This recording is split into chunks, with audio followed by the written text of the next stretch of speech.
Donna was going to have a new telecommunication company install their system in her home. She was switching companies.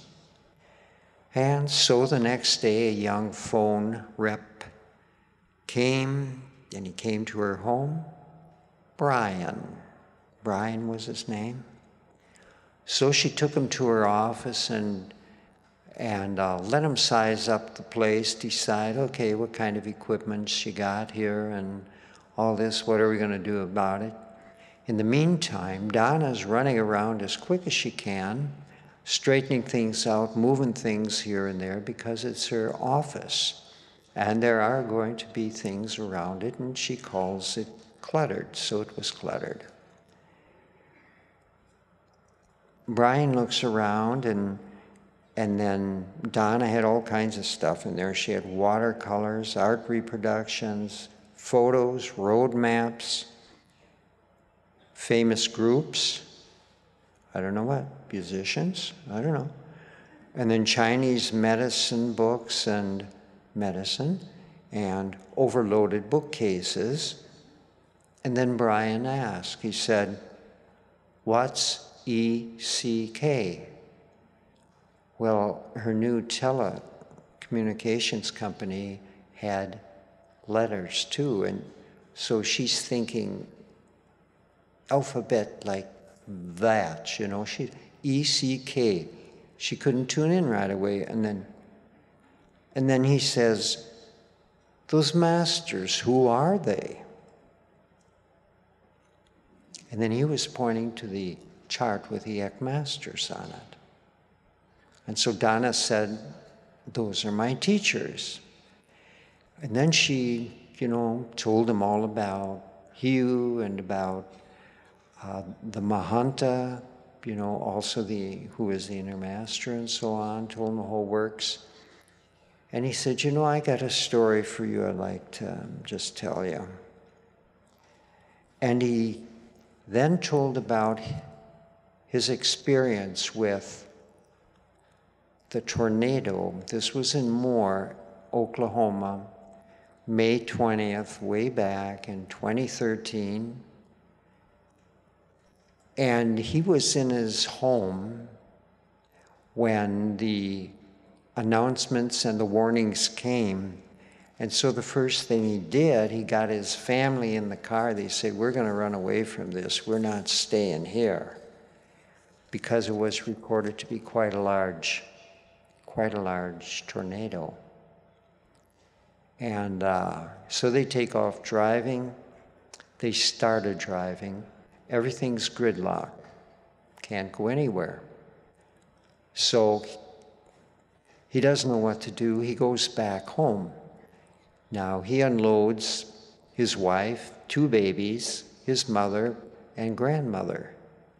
These had all been in the car, and they were all going to try to race away from this tornado. So he gets them inside, and he gets them into a safe utility room, and then he takes pillows and comforters and mattresses and everything he can think of on top of them to protect them. And then he gets a nudge to go outside. I don't know, men are like that. They always like to go out there and take a good look, one last look. And they don't know, is it going to be their last look? They don't care. They don't think about that. They're just going out to get a look,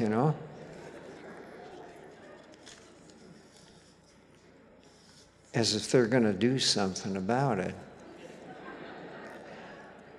He goes out there, and this tornado, the vortex of it is the length of, about 2 football fields away. That's pretty close, about 200 yards or so.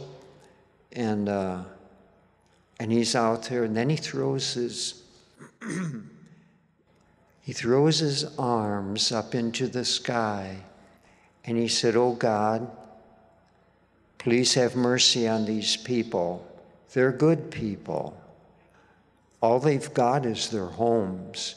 Be kind with them, would you?" And then Then he says, well, I think it's better time to get inside now. So he raced inside, he got there, and they heard the horrible noise of the tornado pass over and go through. And then when it all got quiet again, he went out and looked outside, and his neighbors, his neighborhood, the whole block, everybody was fine. Nothing had happened. And then he looked at the fences between the homes that separated one property from the other. These things were knocked flat.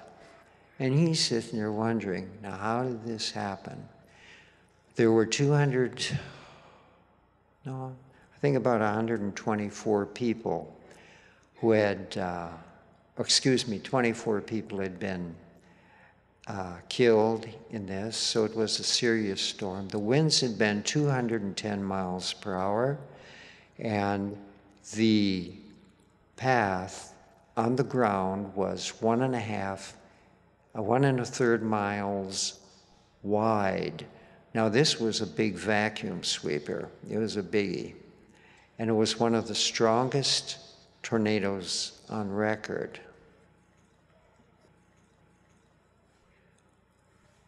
And so Brian was smiling and bemused. That means he was puzzled. He says, what do you make of that? In the meantime, before he'd come here to Donna's house, this set him to searching, because somehow he figured it tied in with karma. His church hadn't taught him about karma or anything, but he knew karma. And, that reminds me too, as we're in this, that I was listening to a very conservative person on the radio talking about things. And then he said, it's going to be bad karma for him. I said, really? Well, this person too, he was thinking, he knew karma, he knew all these things, and he thought, yeah, it played a part, because there had to be some reason this neighborhood was spared.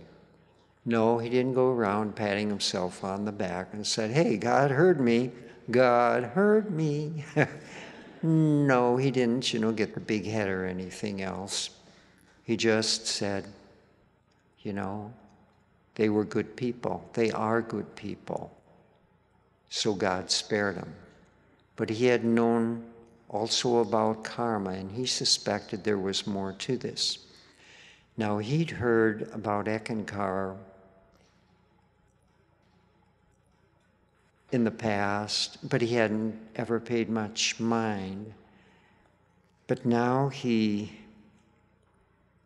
accepted the hue card that Donna gave him and some other ECK materials, and he was glad to accept them, because I suppose he wanted to find out more about when he had been on holy ground.